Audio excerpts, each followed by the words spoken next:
सिखाती है।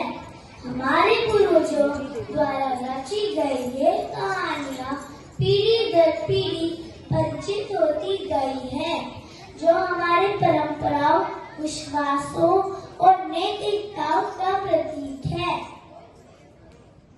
कहानी का शीर्षक श्रवण कुमार की यात्रा।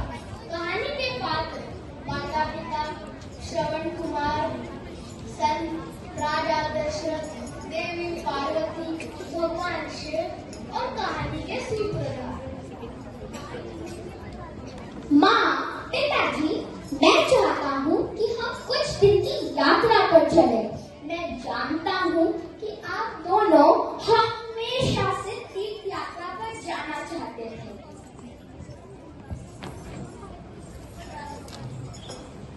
बेटा, तुम सच में हमारे लिए सब कुछ कर देते हो। तुम्हारा प्यार हमारे प्रति अद्भुत है। बेटा, तुम्हारी सेवा का कोई मुकाबला नहीं। चलो, हमें यात्रा के लिए तैयार होना चाहिए। आपका बहुत बहुत धन्यवाद पिताजी और माताजी। श्रवण ने अपने माता पिता के लिए एक अद्भुत वाहन बनाया और यात्रा शुरू होती है। रास्ते में एक साथ मिलते हैं। श्रवण अपने माता पिता के साथ यात्रा कर रहे हैं। बेटा, तुम अपने माता पिता की सेवा कर रहे हो। यह तुम्हारे लिए पुण्य का काम है।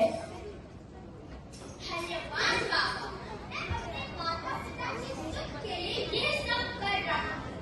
आपके आशीर्वाद से हमारी यात्रा सफल होगी। यात्रा जारी रहती है और अंततः वैकाशी पहुँचते हैं। बेटा, तुमने हमें यहाँ तक पहुँचाया है। तुम्हारी मेहनत और तुम्हारा प्रेम हमें यहाँ तक ले आए हैं। इस यात्रा का आनंद लो श्रवण, तुम हमारे लिए सब कुछ हो। यात्रा के दौरान श्रवण अपने माता पिता को सुरक्षित रखने के लिए हर संभव प्रयास करता है। काशी के धारा के किनारे श्रवण अपने माता पिता को स्नान कराता है।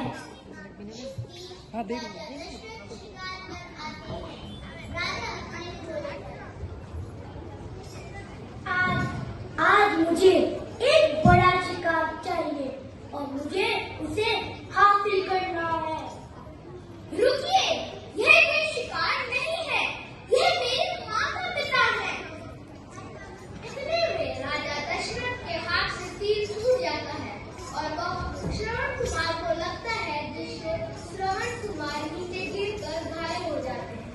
मुझे खेद है, मैंने गलत समझा कि तुम्हारे माता पिता कोई जानवर है। इन्हें गलती से श्रवण पर तीर गिरा दिया। हे भगवान, कृपया मुझे माफ कर दो।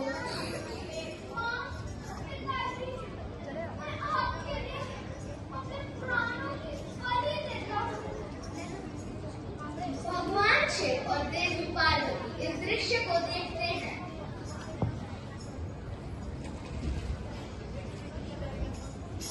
देखिए, श्रवण कुमार ने अपने माता पिता के लिए अद्भुत प्यार दिखाया है। श्रवण का प्रेम और बलिदान अनमोल है। मैं उन्हें अमर कर दूंगा। श्रवण कुमार की कहानी हमें यह सिखाती है कि माता पिता का सम्मान और निष्ठा सबसे बड़ा धर्म है। हम सभी को इस महान बेटे से प्रेरणा लेनी चाहिए।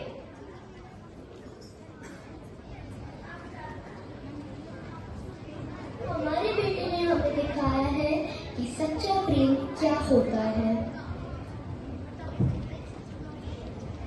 श्रवण, तुम हमेशा हमारे दिलों में रहोगे। तुम्हारा बलिदान कभी व्यर्थ नहीं जाएगा।